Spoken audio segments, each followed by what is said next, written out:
Seja muito bem-vindo ao canal Amantes da Literatura, o espaço onde os grandes clássicos da literatura brasileira ganham voz, emoção e profundidade.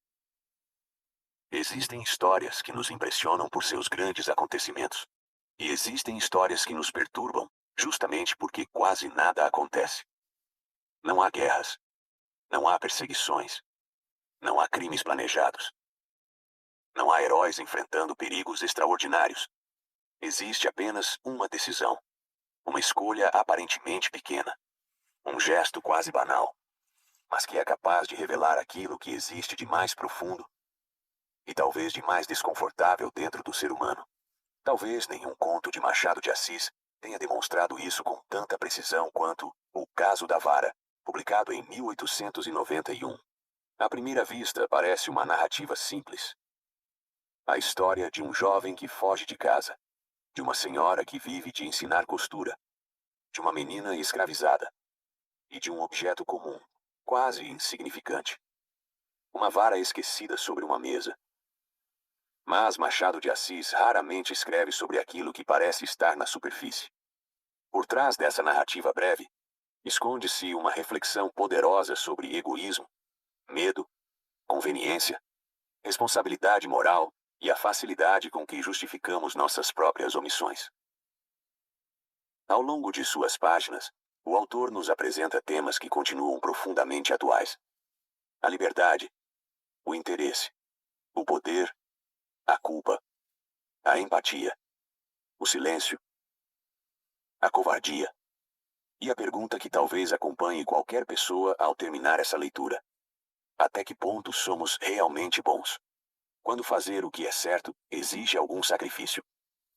Com a elegância, a ironia e a extraordinária compreensão da alma humana, que transformaram Machado em um dos maiores escritores de todos os tempos, este conto nos conduz a uma situação aparentemente simples, mas carregada de significado. Prepare-se para conhecer personagens que não são heróis nem vilões absolutos.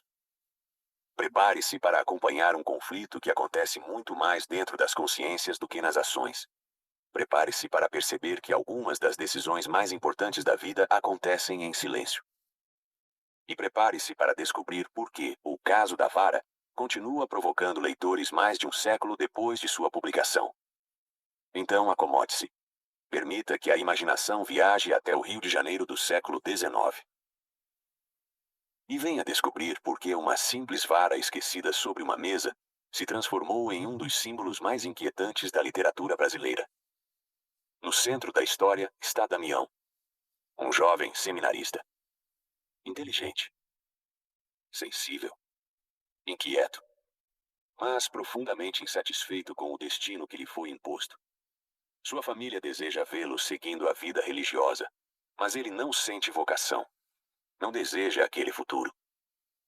Não consegue aceitar uma existência construída apenas para atender às expectativas dos outros.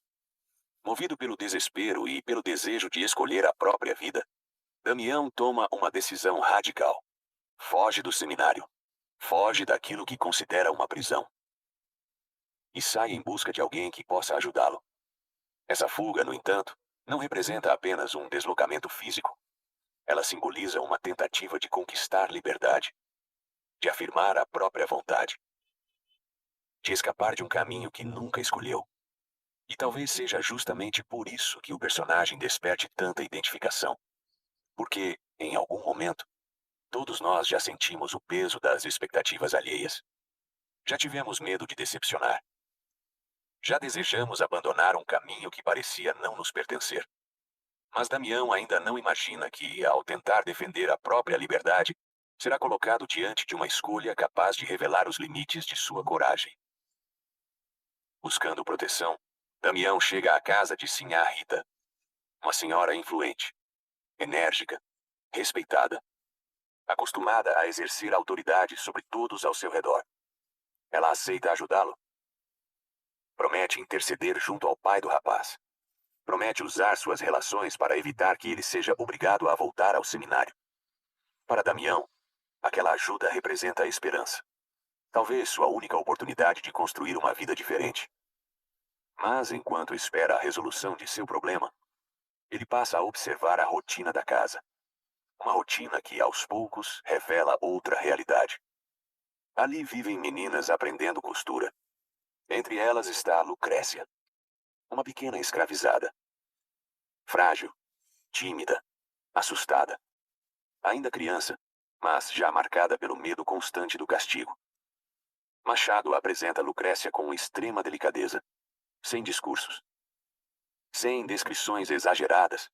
Bastam pequenos gestos, pequenos olhares, pequenos silêncios. E logo compreendemos que aquela menina vive sob uma ameaça permanente. A ameaça da violência. A ameaça da humilhação. A ameaça de errar. À medida que a narrativa avança, Damião observa a relação entre Sinhá Rita e a pequena Lucrécia. Percebe a dureza das ordens. Percebe o ambiente de tensão. Percebe o medo que acompanha cada movimento da menina. E pouco a pouco, o leitor começa a entender que o verdadeiro conflito do conto ainda está por vir. Porque Machado não constrói grandes reviravoltas. Ele prepara silenciosamente uma situação moral. Uma situação em que não existirão respostas fáceis, nem justificativas completamente satisfatórias. Então acontece um pequeno incidente. Lucrécia distrai-se, comete um erro e desperta a irritação de Sinhá Rita. A senhora decide castigá-la.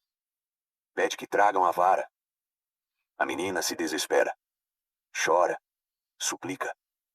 Tenta escapar da punição. E naquele instante, o ambiente muda completamente. A tensão toma conta da narrativa. Porque a vara está próxima de Damião. Ele a vê. Ele entende o que vai acontecer. E percebe que, pela primeira vez desde que fugiu do seminário, seu destino está ligado ao destino de outra pessoa. É aqui que Machado de Assis realiza um de seus movimentos mais brilhantes. O conflito principal do conto não está na violência anunciada. Está na consciência de Damião. Ele sabe que a menina sofrerá. Sabe que o castigo é injusto. Sabe que poderia, ao menos, tentar impedir aquilo. Mas também sabe que depende da boa vontade de Sinhá Rita. Se contrariá-la, talvez perca a ajuda de que tanto precisa. Talvez seja obrigado a voltar ao seminário. Talvez veja seu sonho de liberdade desaparecer. De um lado está a compaixão. Do outro, o interesse pessoal. De um lado, a possibilidade de proteger alguém mais frágil. Do outro, o medo de perder aquilo que deseja. E talvez seja justamente nesse ponto que o conto deixa de falar apenas sobre Damião. Porque todos nós, em algum momento, já enfrentamos escolhas parecidas. Nem sempre entre o bem e o mal evidentes. Muitas vezes entre nosso conforto e o sofrimento do outro. Entre permanecer em silêncio ou assumir uma posição. Entre agir ou simplesmente deixar que as coisas aconteçam. Machado conduz esse momento com uma economia de palavras impressionante. Não existem discursos longos. Não existem debates morais. Existe apenas um gesto.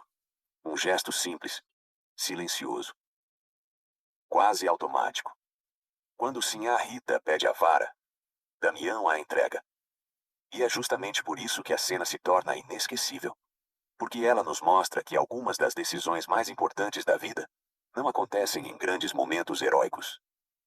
Acontecem em segundos, em pequenas escolhas, em atitudes que, à primeira vista, parecem insignificantes, mas que revelam quem realmente somos.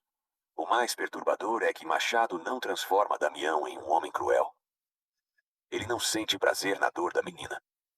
Não deseja o castigo. Pelo contrário, ele hesita, sofre, compreende a injustiça, mas escolhe proteger a si mesmo. E talvez seja exatamente isso que torna a narrativa tão poderosa. Porque o autor sugere que o mal nem sempre nasce da perversidade. Às vezes ele nasce da conveniência, da omissão, do medo de perder privilégios, da tentativa de preservar os próprios interesses. Ao longo do conto, percebemos que a verdadeira protagonista talvez não seja a vara, nem Damião, nem Lucrécia, mas a própria consciência humana. Machado parece nos perguntar até que ponto nossos valores permanecem firmes quando começam a cobrar um preço. É fácil defender a justiça quando nada está em risco. É fácil condenar a violência quando não precisamos abrir mão de nenhum benefício. Mas o que acontece quando fazer a coisa certa exige coragem? Quando exige renúncia? Quando exige sacrificar algo que consideramos importante? Talvez seja justamente por isso que o caso da vara continue tão atual. Mudaram as leis, mudaram os costumes, mudou a sociedade. Mas os dilemas humanos continuam extraordinariamente parecidos. Ainda hoje muitas pessoas não praticam a injustiça diretamente, mas escolhem não impedi-la. Ainda hoje muitos sofrimentos não acontecem porque alguém decidiu fazer o mal. Acontecem porque outras pessoas decidiram não agir. Outro aspecto extraordinário da obra é sua crítica social silenciosa. Sem transformar o conto em um manifesto, Machado expõe a naturalização da escravidão e das relações de poder de sua época. Mostra como a violência pode ser incorporada ao cotidiano, a ponto de deixar de causar espanto. Mostra como pessoas comuns convivem com a injustiça. E mostra como a sociedade frequentemente recompensa aqueles que escolhem olhar para o outro lado. Ao mesmo tempo, o autor realiza uma profunda análise psicológica. Os personagens não são figuras idealizadas, são contraditórios, imperfeitos, humanos. Damião deseja liberdade, mas contribui para a opressão de outra pessoa. Sinhá Rita é generosa em um momento e implacável em outro.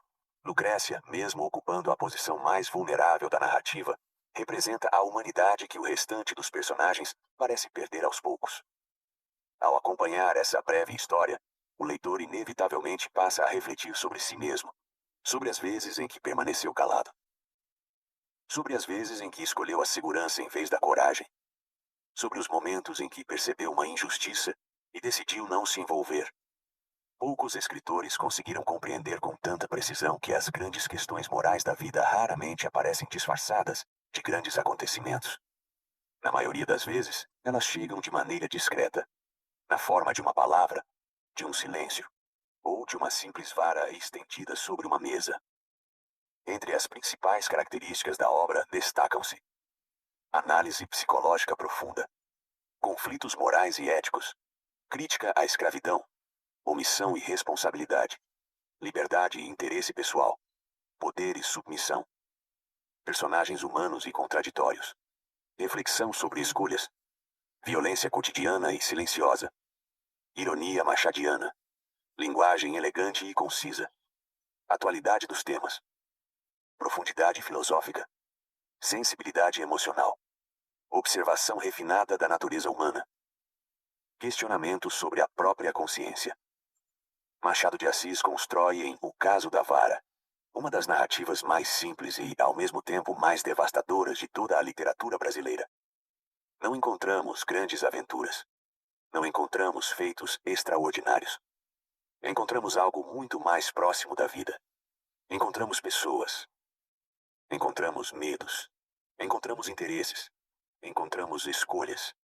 E encontramos uma das perguntas mais difíceis que um escritor pode fazer a seus leitores. O que faríamos nós? Se a justiça dependesse de um pequeno gesto nosso, mas esse gesto colocasse em risco aquilo que mais desejamos? Talvez seja justamente por isso que este conto continue atravessando gerações. Porque ele nos lembra que as maiores tragédias humanas nem sempre nascem da maldade declarada. Muitas vezes elas nascem da boa consciência de pessoas comuns que apenas decidiram não agir. E assim chegamos ao final de mais uma incrível viagem pela literatura brasileira, aqui no Amantes da Literatura. Se você gostou deste resumo de O Caso da Vara, deixe seu like, compartilhe este vídeo com outros apaixonados por livros e escreva nos comentários. Na sua opinião, Damião foi vítima das circunstâncias ou responsável por sua escolha? E claro, não se esqueça de se inscrever no canal e ativar o sino das notificações para acompanhar nossos próximos resumos, análises literárias, audiobooks e grandes clássicos da literatura brasileira. Muito obrigado pela sua companhia. E lembre-se, talvez Machado de Assis queira nos mostrar que a verdadeira medida do caráter humano não aparece quando tudo está a nosso favor. Ela aparece no instante em que somos obrigados a escolher entre o nosso conforto e a dor do outro. E talvez a pergunta mais difícil que este conto deixa seja justamente esta: Se a vara estivesse em nossas mãos, o que nós faríamos? Até o próximo vídeo.